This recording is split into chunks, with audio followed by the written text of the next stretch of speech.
Good day, everybody, and welcome to another edition of the Military and Foreign Affairs Network. I am your host, the voice of reason. In this episode, we're going to have a look at the Supreme Court decision that has the left in the disunited States of America in utter uproar. Now, first, you understand the concept of cause and effect. There is an action, and then there is a reaction, right? Now, in the state of New York, you had a leftist judge essentially teaming up with a leftist prosecutor who actually ran for his position in the state of New York under the auspice that he was going to go after the former president of the United States. So think about that for a second. You have the left here in the United States, because they do not like a person, and that person happens to be Donald J. Trump. They don't believe that person should be able to run for office. It doesn't matter what the other half of the country thinks. It only matters what they think. So they decided to use the power of the courts and local law enforcement to essentially create a made-up felony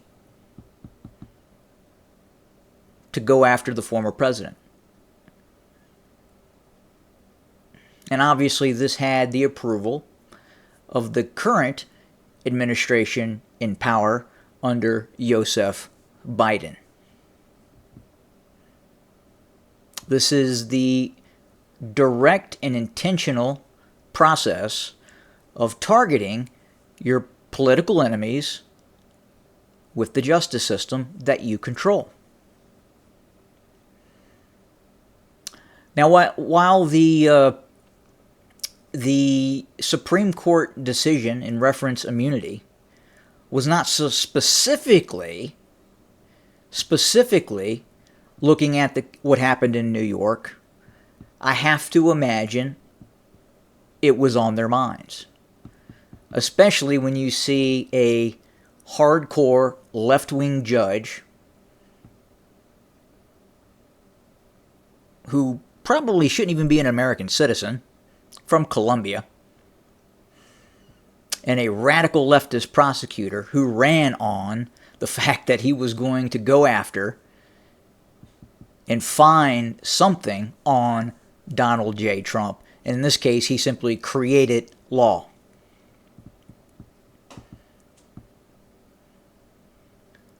Checks and balances. Compromise. Representative republic, constitutional republic. None of that matters right now to the left. It's only what they want. And they don't want to see Donald Trump in political office, and they don't want to see him actually run for political office. And this is the creation, the slow but steady creation of what I call the unitary one-party state. And that's what's happening. This is an article from the Washington Compost about the Supreme Court immunity ruling. This is the headline: Democracy in America. So again, we are not a democracy. We are not a rule by majority democracy. If that was the case, California and New York would rule all the other states, would rule over all the other states. The court's decision raised fears that a future president will be able to act with impunity because official acts of the president have been deemed off limits from prosecution. Okay. That's not true. The impeachment process is still there. The impeachment process still exists.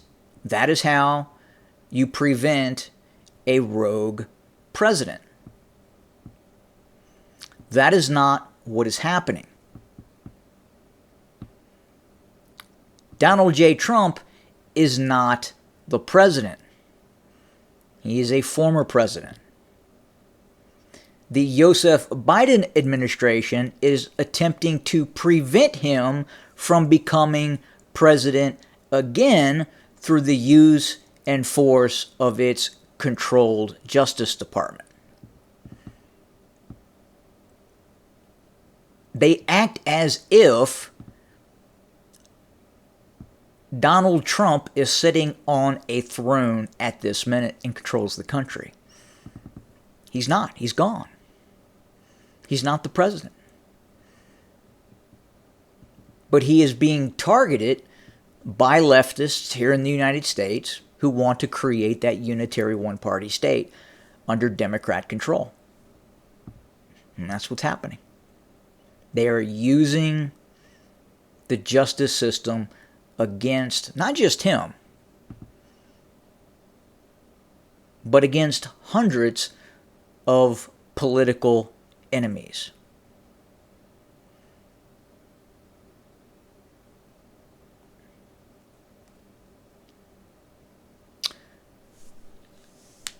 In its immunity decision Monday, the Supreme Court emphasized the long-cherished ideal that no one in America is above the law, not even the president. The court's dissenters and a chorus of critics said the majority had undercut that notion, elevating the president to a king who can easily avoid prosecution. No, that's why you have the impeachment process. They warned of a future president unbound from the rule of law who could freely engage in criminal activity. No, if you have a rogue president, you impeach him. That's not what we're talking about. That's not what the Supreme Court was talking about. The Supreme Court is signaling that it is not okay for the current administration to target its political enemies. If a future president sitting in the Oval Office were to want to commit crimes up to including subverting an election or remaining in power against the will of the American people, this opinion, in my mind, could provide a roadmap for that. That's why we have guns here in America. That is another prevention of a rogue president at the will of the people.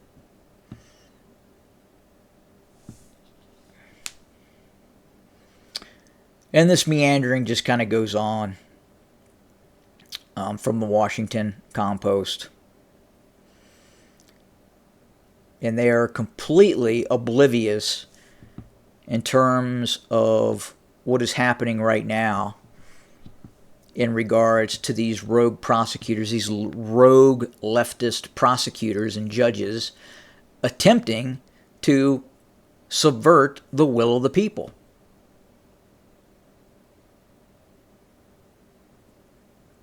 I would say this is another lesson in insanity. Have a good day.